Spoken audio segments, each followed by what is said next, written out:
Okay, magandang araw po. Ito, Toyota Innova. Cleaning tayo ng EGR valve tsaka intake manifold yan.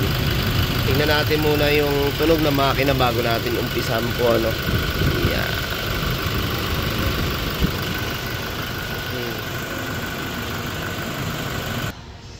2.8 bali. Ito po, ano na tayo nito. Heavy PMS ang gagawin natin. Change oil. Ayan, tapos EGR valve, intake manifold, tsaka coolant, papalitan na rin po natin. Ito, tinakbol po nito, 160k mileage na po, ano. Kaya yan, talagang ramdam na nila boss yung medyo boss yung hatak ng ating sasakyan. Okay, ito na nga mga idol, tingnan natin, natanggalan natin yung pinaka-throttle, you know. Maganda to, makikita natin sa 160k mileage. Tapos sila sir, lagi malayo biyahe. Tingnan natin kung anong pagkakaiba nung dito lang ginagamit tsaka yung mas malayo, no, yung laging hataw ang biyahe. Pero yung kitang-kita na natin talagang marami na rin po siyang carbon, no. Ayan. Kung mga client natin galing sa Montalban, si Boss Alex, si Boss Alex, yan. Tsaka si Boss Jan, taga Montalban Rizal po sila, na pumasyal dito sa atin sa Taytay Rizal. Ayun. Kaya ito, umpisa na magawa nga ng maghapon yung trabaho natin dito. Ayan.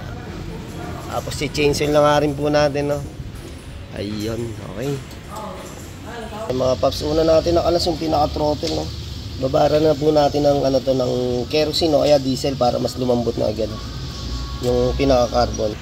Kaya eto mga idol, ano, yan. Talagang sa ginagawa natin dito sa shop, halos araw-araw tayo EGR cleaning, tune up ng ating mga sasakyan, no? Tsaka yun nga, para mas timipidla na naman tayo sa fuel, tsaka mas bumalik yung dating hatak ng sasakyan. Kaya yung mga paps, no, message lang po kayo pagka sa gusto magpa-schedule. Ayan, dito lang po tayo sa Taytay Rizal, AE Car Care Services. Ayan, tapos kung hindi pa kayo nagpalit ng coolant, mga idol, sa 100k mileage pataas, pwede nyo na pong isabay para isang ano lang, 1,000 na po yan, kasama na po yan.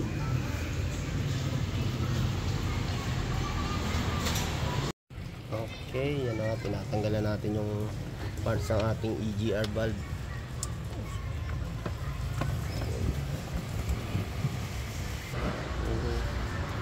Okay, ito na nga mga paps, binababara muna natin gaya nito, EGR cooler natin.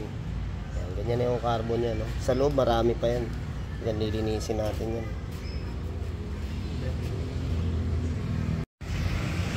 Okay, EGR valve natin mga paps idol, oh. Ayan, then so okay, talagang maganda to mga idol. Kaya pagka nilinisan natin to, nandyan na yung titipid ulit tayo sa fuel. Yung hatak natin talagang swabe na naman. Ayun, ito nga sa manual transmission ni boss, oh. Kaya pagka maganda itong malinisan natin din na mas maaga, hindi persado yung ating manual transmission. Isa sa malakas magpadagdag din ng pudpud sa ating clutch. Ito, natanggal na nga po natin yung pinaka intake manifold.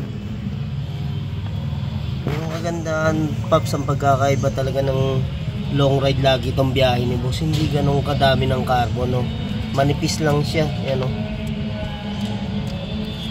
Compare natin sa ano, na ibabiyahe natin ng medyo malayo sa dito lang, no. Yun yung nang nakita natin na mas hindi siya ganun ka carbon, yan, no? Kasi pag yun nga mga paps, long ride ka o malayo, talagang hataw yung takbo mo, lumalabas yung, sumasama na rin talaga yung carbon compare dito sa malapit lang biyahe natin. Pero ayun mga paps, yung intake manifold natin hindi ganun kakapalan dumi, no? Ayun lang yung nakuha natin. Wala na akong bubo. Wala na. Ayun. Compare sa ano mga paps, yung malapit lang biyahe, yun dito lang yan, mas makarbon yan, mas mabilis kumapalang carbon, no, compare sa mas malayong ang biyahe natin.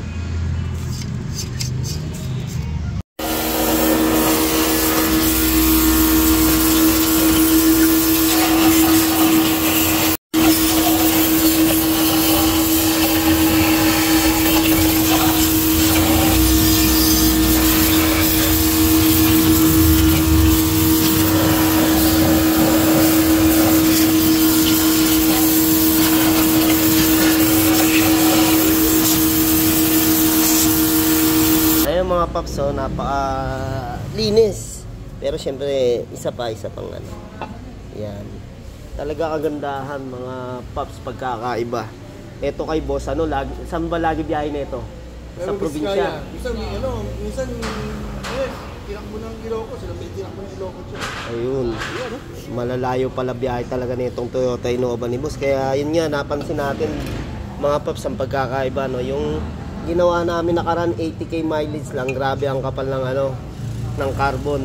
Ito kay boss 160. Pero yun nga, hindi naman ganun kakapal. May carbon pero hindi sobrang kapal, no? Na kailangan din natin talagang linisin. Yan. Pero syempre kung wala ka naman talagang ito yung carbon na natin na natanggal dito sa ating combustion chamber, no? Ayan. Yun. Tapos kukuskusin pa natin yung mga nandyan.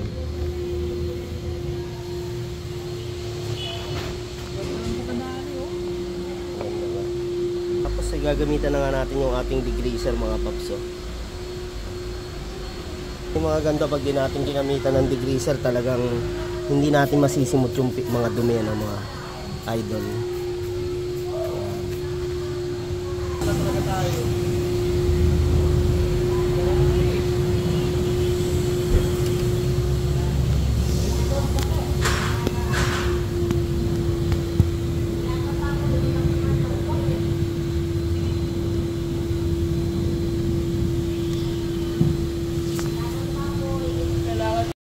Okay nga mga paps, nalinisan na natin yung pinaka combustion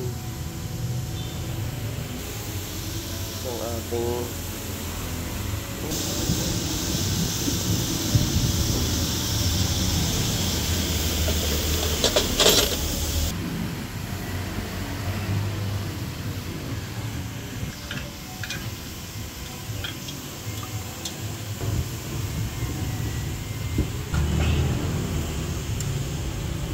okay, yan, naisalpak na natin yung intake manifold. Okay, yan na, pinipinis na namin ng cleaning, ano mga idol.